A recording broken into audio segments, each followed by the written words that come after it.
I ain't got no time to waste, man, I've been down for so long. It ain't nothing been the same since that day I lost my dog. Stay up on your pivot game, cause they profit off your fall. Talking to my higher self, I wanna be you after all. And I'm forever 22, because my spirit live on. I was down, but I got back, because my spirit too strong. Do this shit, no pen, no pad, why my lyrics so raw? And I was playing way too safe, I gotta get this shit my own. What's good, y'all? Welcome to the Cyber Podcast. I'm your host, Corey Flagler, and today I have another special episode for you guys. I have a great friend of mine, a co-worker, friend, whatever you want to call it. So I'll just go ahead and let him introduce himself. What's up, everyone? I am Sid. As Corey said, we are co-workers. Always getting in trouble around the office, but it's always in good fun. But now we do shoots together, photography, videography, as well as just kicking it back and you know just talking about life in general. So yeah, real that. I mean, the conversations in the office, like it get real deep, and you like, bro, they do. Yeah, they do. Yeah, just kind of learning some life lessons sometimes. So, first question I got for you is really like an icebreaker question. Yeah. What's the first thing that comes to mind when you think of the word vulnerability? Ooh. Vulnerability. For me personally, it's transparency. And I say that because I feel like, for me personally, I feel like, because it's kind of twofold. Like, we're both men. Yeah. So with men being vulnerable, like, it's almost a double standard. It's like, yeah, they want you to be vulnerable. They want you, to talk about your feelings. But at the same time, it's like, nah, you got to be tough. You got to handle it.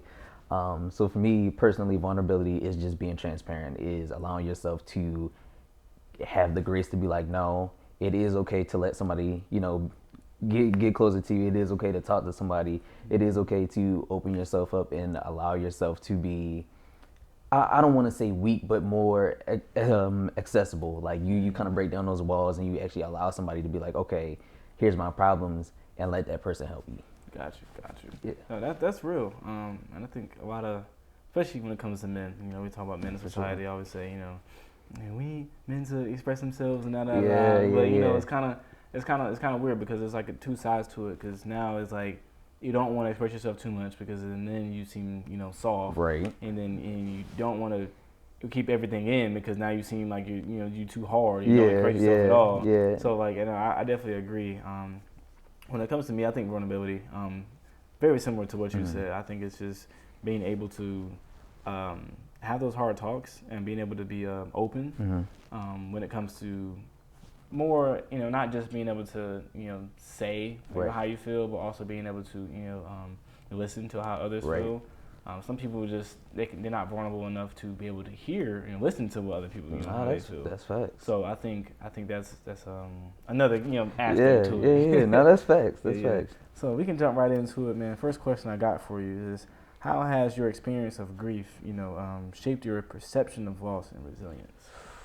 That's a good one. Yeah, that's, I mean, no, you ain't give me no kind of warm up. You just like, icebreaker, grief. Yeah, get right into it. Okay, so how has grief kind of shaped?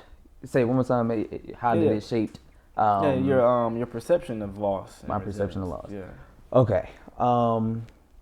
So I guess the most personal account or the most recent grief moment was coming up on about 2 years ago. My grandfather passed, and the way he passed was just very traumatic for me personally. Well, for the family, but for me personally, because I was there in the process of his transitioning, and he had had an accident at home, and he was already sick from something else, and there was just a lot of things all happening. And I was there as part of his medical team in the process of him transitioning, and helped to kind of get him as stable as possible until the medical professionals arrived. And then ultimately, a couple of days later, it was just his time. So, he passed. But because of his passing and because of the relationship I had with my grandfather, almost like a second father to me, it really cut deep. So much so to the point where I was, cutting myself off from people. I was crying constantly, the memories of just our time together, but then also just the memories of the process of him transitioning, all of that was all happening at once. And so after that, it was just man, like I don't want to talk to nobody. Like I was angry. You know, at the time I was working at Amazon, and I remember one of a coworker, she was above me. She came to me and she was like, "Yo, you've been walking around all night long," because I was on the third shift. She was like, "You've been walking around all night long with this mug. Like you about to just punch the next person that's going that like even look your direction." She's like, "What's going on?" And I'm like, "I'm just having a hard time. Like my grandfather just passed and this, that, and the third." And she's like, "I get that." She's like, I fully respect that. But she's like, "You can't just be mad at the world. You can't just be mad at everybody. You can't just like put yourself in this spot." She's like, because she's like, we hadn't had too many conversations, but just enough. She's like, "I don't know you well, but I know you." Yeah. She's like, "This ain't you," and she's like, "You're losing yourself." And so in that moment, like I really didn't want to hear nothing that she had to say, but like listen right now, because I was like, man, like you really don't know me, like you don't know what I'm going through. You said it's okay, but it's really not okay. Yeah. But like realizing like, no, somebody is seeing me in a hurt place and sees the person that I typically am, right? And then they're seeing the person that I am right now, and they're like, "Nah, that's not right."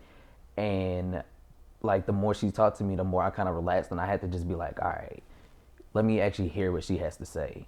And then over the next couple of days, she just kept checking on me, and so much so, like it helped so much so to the point where like, because she was somebody outside of the family and outside of the situation, and she could kind of give me a different level of grace and a different level of, I guess, interaction than what I was getting from at home, because everybody was sad. We all on the same time. Like this is somebody that's a little bit backed away from it. They can, give you something positive.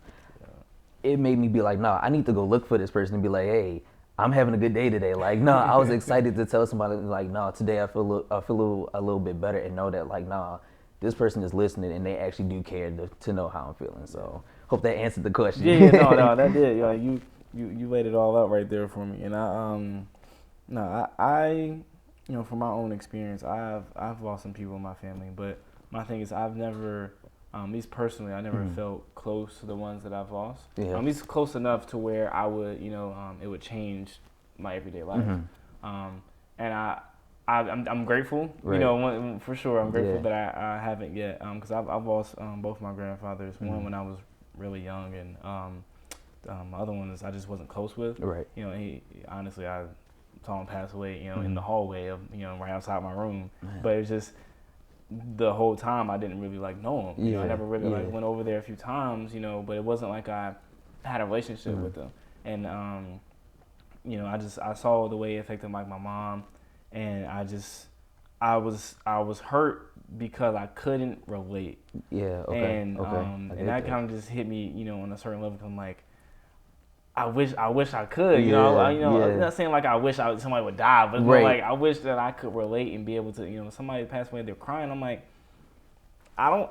Somebody passed away now, like I don't cry. I just can't feel it. So I hope that my grandma stays alive forever, but I know she don't she don't live forever, but it's just like I just don't know how I would react to it, and I'm kind of afraid to see what it looks like, because my perception of loss will definitely change. And now I look at it like, okay, I don't know what that is, okay, I'm not going to the funeral, and it sounds bad, but if I don't really know the person, then I feel like why should I show up? If that makes sense. Yeah. But like second one is, can you describe some emotions that grief has like stirred in you, and how have they changed and evolved over time? Yeah. Okay. So emotions that they stirred up. Again, I'll use my grandfather because that was the most recent one. So that's the one that I can kind of like grasp the most. Mm-hmm. Anger was definitely one of the heaviest emotions I felt. And it kind of surprised me because like I've lost, unfortunately, like I've lost other people before, people that were, same age as me, people that were older than me. So loss wasn't new when my grandfather passed. Like it wasn't like, oh no, this is the first person I've ever lost. Like no, I've lost before, but his passing was just different. So anger was definitely like one of the strongest emotions. I think some of it was like beat myself up like, dang, was there more I could have done in that moment? And then realistically, like having talked to the medical professionals and like just replaying everything that happened, it's like, no, everything that we could have done in that moment we did, right? And it was just like, no, it's okay, like you did everything you could, don't be mad at yourself. Angry because it's like, yo, was there more I could have done, you know, prior when he was still alive? Like, could I done more fishing trips? Could I caught him more? Yeah. Angry because I'm like, now in a moment of vulnerability, I was angry with God because I'm like, you know, God, like, here I am, you know, we you know, during everything, you know, we're praying, we're like asking God, we're checking on things. Like I personally like started like solo. I didn't tell anybody. Like I'm fasting. I'm like, God, like I've heard you do stories about raising other people. I've heard, you know, you bring other people home from stuff just as bad, if not worse. Like my other grandfather has had multiple medical emergencies. I'm like, come on, like you can do this. Like I know you can do this. Like come on. And then he passed, and it was like, oh, so it's like, so you ain't listening to me, or so like for me that was a different place because it was like that was the first time I really remember just being angry with God. It was like, man, I don't know what to do with this because I'm angry with my Creator about another person that He created in my life, but it's like, I can punch a wall. I can't punch the air. I can't punch you. So it's like now I'm angry because I got feelings. I don't know what to do with them. Sad for sure because it's like it's my dude. You know, that's my other dad, and he's gone. Like I don't get to call him no more and hear his voice. Like, you know, even still going back to the house, like you know, helping to clean up, you know, his room and helping to, you know, take care of my grandmother with some stuff. It's like, every time I look around, I see a picture of him, and it's like, that reminds me of it, you know. Yeah. Every time I, you know, would go upstairs to their bathroom, like that's where stuff had kind of popped off. It's like tears would just start flowing because it's like, yo, I just need to wash my hands, but I can't even wash my hands because I walk in here and I'm remembering what's happening. But then on the inverse, it was also joy because like I understood that towards his passing there, he was sick and there were some things that we were still figuring out and finding out, and it was like, I understand that he's gone. It hurts that he's gone, but now I know that he's not in pain anymore.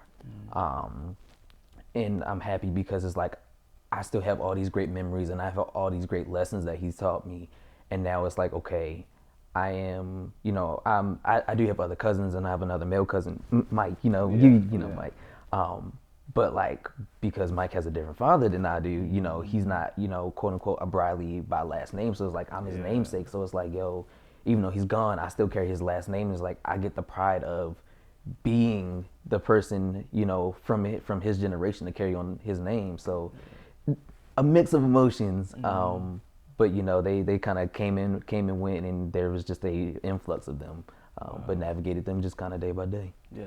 That's real. I think you definitely, you know, got vulnerable there. I mean, because I think a lot of people don't realize that when something happens and it didn't go your way, or you know you were praying and you think, you know, your prayers weren't answered, then you become angry with God, and that could, you know, push you away. But you gotta remember that it's His plan. Like, you know, it might have been His time. You know, He might have done what He was supposed to do, or you know, or whatever. Maybe it could have been a lesson for, you know, whoever. But you know, the thing is that you don't know. Right. And that's real. That's that's very real. No, I think that's really good. So like, do you do like any self-reflection, you know, like every day? Yeah. Hold on. Let me check on this one. Yeah, I definitely do self-reflection. Okay. Again, kind of going back to it, there was some positive and negative self-reflection for a while. Like I said, like there was that time span of me just kind of battling back and forth with myself of, was there more I could have done? Like, did I do everything correctly? Like, by trade, like prior to, you know, me getting more so into the technology field, I was a veterinary nurse, and it was like, I know humans and animals are different, but like the CPR, some of those basic things are all the same. As like, yo, in that moment, I'm like, I know all of my stuff, like I did the best that I could, but like, just because of again, like not trying to get graphic and stuff like that, but like just because of like how my grandfather was just kind of positioned, you know, when he felt like when the medical emergency started, it was just like, grandfather was a big dude. He was like 6'3", you know, 280. Oh, wow. Like, so to be able to get him in position to do certain like, you know, compressions and stuff like that, like I just couldn't move him. So it's like, yo, did I do enough to you know, try to keep him prolonged? And then it was like, you know, was there something else I missed? Was there something I should have caught prior to? And then really just realizing, like, you know, for a year after he passed, like, dog, there was realistically nothing you really could have done. Yeah. And it plagued me because there was times where, like, I would close my eyes and I would relive the moment. And so, like, it was like on replay some days. And I'm like, once about a year after, like, just in prayer and just self-reflecting of, you were there, you know, you did your part, you know, you did everything that you could, you know, it wasn't like you were negligent, the accident wasn't your fault, like, there was really no fault of my own, and having to be like, no, it is okay, like, not even forgive yourself, you didn't do anything wrong, like, give yourself the grace to be like, no, there was nothing that you or anybody in your family did wrong, like, this was just a time because your grandfather was sick, and this is just how it went down. And so after that, then I was able to more positively reflect, and then again go back into those memories of my childhood with him. And then just like in sharing with family, like remembering things, like as a kid, like you remember things, but the older you get, like some memories kind of become a little bit more suppressed because new memories replace them. And then talking about stuff like, oh, do you remember the time that you and your grandfather went fishing and, you know, you caught a bigger fish than him and you were raving about it? And I was like, I did what? And it's like, oh yeah, like I do remember that. And then like just other like little memories that, you know, because I'm thinking about him more intently are coming up, like times when he was like an avid, love to go to the flea market. Like that was just his thing. Every Saturday morning he's up. And so like avidly remembering like Saturday mornings he busting in the room at 4:00. Flea market don't open at 8. We don't even need to be up until 7. He busting in the room. You ready to go? And I'm like, ready? Huh? I'm like, is the house of, like, where are we going? So like just remembering all of those things. So once I gave myself the grace to like release the negative reflection and focus on the positive reflection, it actually helped me to heal better, because it was like, nah, I am still sad, but I remember this great thing that happened. I am still sad, but I remember all the lessons he taught me. You know, I am still sad, but there are things that I knew about him or that he shared with me that I know that my sisters and my cousins don't know, simply because like our relationship was a little bit different. And not to try to ostracize them, but just understanding like I do have special moments and special time with him, and those are the things that help me to be able to continue day to day. Yeah, no, that's real. And do you think there's like any repeating like patterns or anything that you see when you do that self-reflection that came up over time? Yeah, for sure. So again, giving myself grace.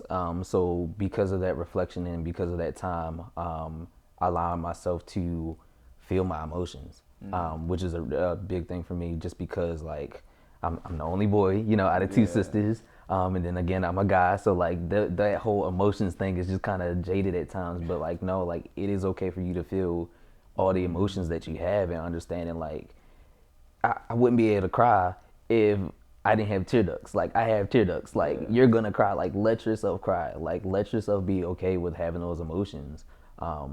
Again, like I'm human. Like if I wasn't supposed to have them, then I wouldn't have them. But like I do. Clearly, let them do their job. Yeah, that's real.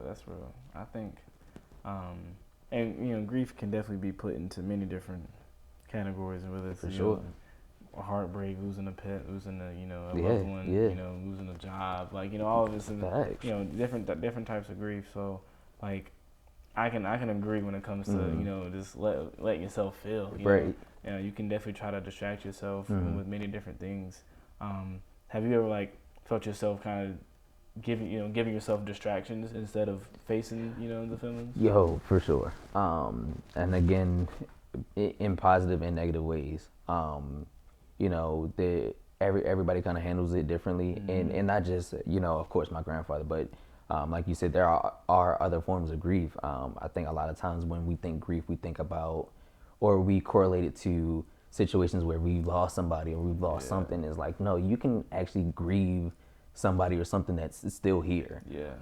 You know, friendships go apart, and it's like, yo, you grieve that friendship because it's like, man, that person's no longer in my life. They're not dead, but like now they're not we don't have the same proximity, we don't have the same relationship. You know, like you said, the loss of a job, like people lose their jobs for different reasons, you know, or people have had to leave jobs for different reasons. You know, I personally had to at one point because of some mental health things that were going on in my life at the time.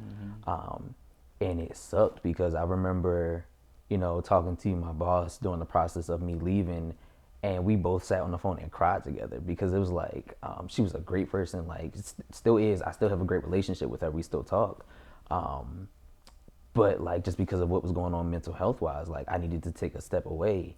And I remember us talking on the phone and crying, and just like she's like, I'm sorry, like is there anything I did wrong? And I'm like, no, I'm like, this is not you, like literally this is just a combination of things that are just happening in my life that have just got me to this point. And she's just like, okay, well, you got support, like you're loved, like if you ever want to come back, I got you. And then like even times where like she would come to visit me just to be like, I'm just here so that you can see my face, to know that I'm here with you. Like, but it sucked because during that time it's like, I can't do this job anymore. I can't be, with my vet team. I don't get to see them every day. Like they're part of my support system. Like it didn't hurt, but it's like I had to step away for, those health reasons. But yeah, man, like it just, I'm kind of at a loss for words now, because now I'm like just trying to remember all of it all at once. But yeah. But no, that's real. So like, my distractions usually when I'm just kind of feeling down about something, grieving, like a relationship, friendship, or whatever. It usually comes to kind of just letting my mind stop. Really, just kind of distracting it to where usually I'm always, my mind's just firing. It's just going. So allowing it to be quiet, and it means if it's hanging around certain people, or going to hoop, or being on a game, or whatever it may be, it's still a distraction, right? And distracting me from really feeling in that moment.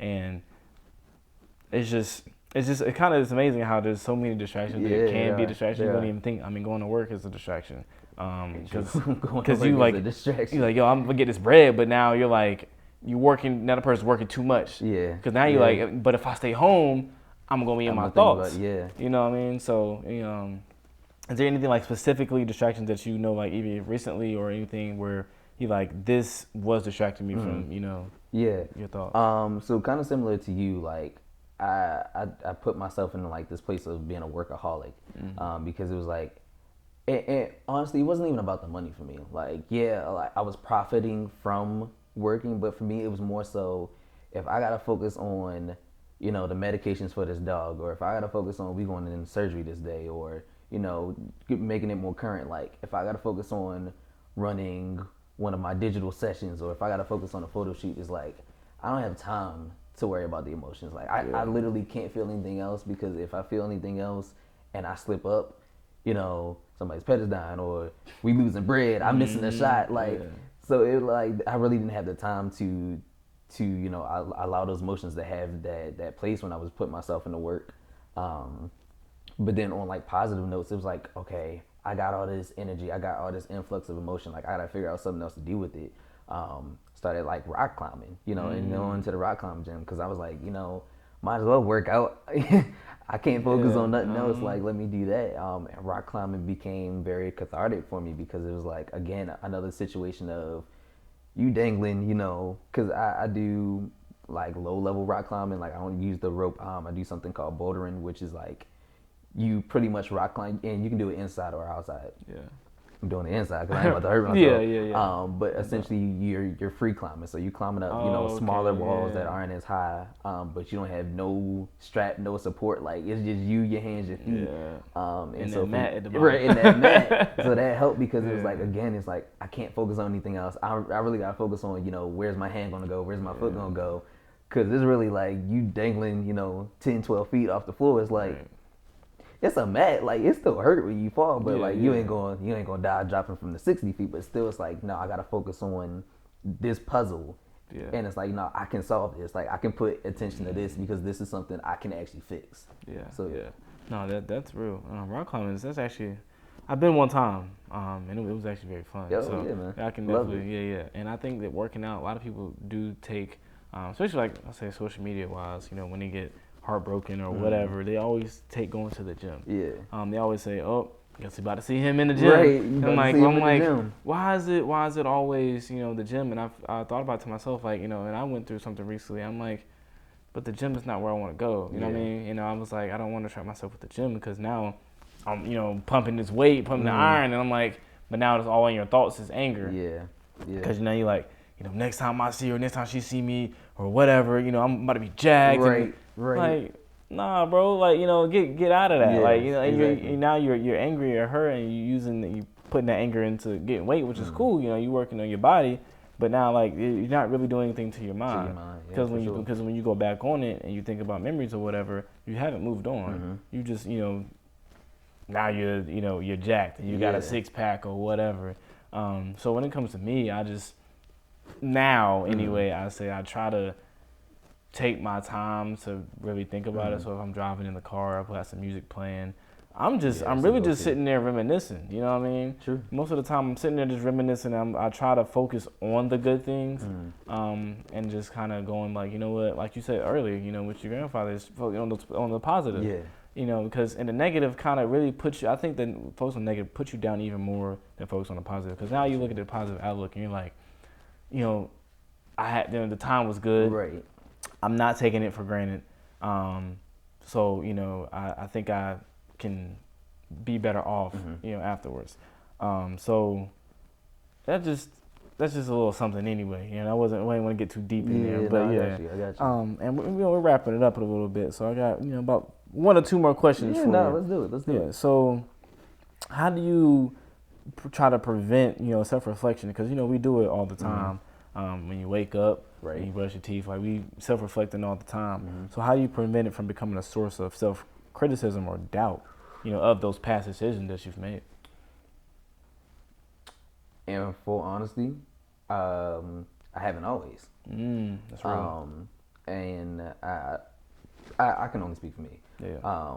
It's something that like I didn't always realize, and then I did, and it was like when I got into those modes of, you know, harsh reflection of grief or harsh reflection of just like, you know, personal decisions and things like that. It's like, no, like I would be down on myself and I would take it out on myself in a lot of negative ways. And so to your point, it's just like sometimes those things do get the better of you. Yeah. And it's not for lack of trying or and it's not because you are necessarily meaning to attack yourself. You just like kind of get wrapped up, or for me, I kind of get wrapped up in those moments where it's like, dang, like I didn't do this right, or I didn't do that right, or you know, this relationship is over, this person is over. Like, was there more I could have done? Was there less I could have done? You know, and like it has negatively affected me, you know, and made me close myself off, or made me neglect myself, and you know, maybe I wasn't eating, you know, right, or you know, again, because I do have mental health issues, and I ain't gonna go too deep into it. No. But like some days it'd be like, yo, go get in the shower, like, yo, be like, bro, like you been laying around all day, you really ain't done much. Like, no, go take care of yourself.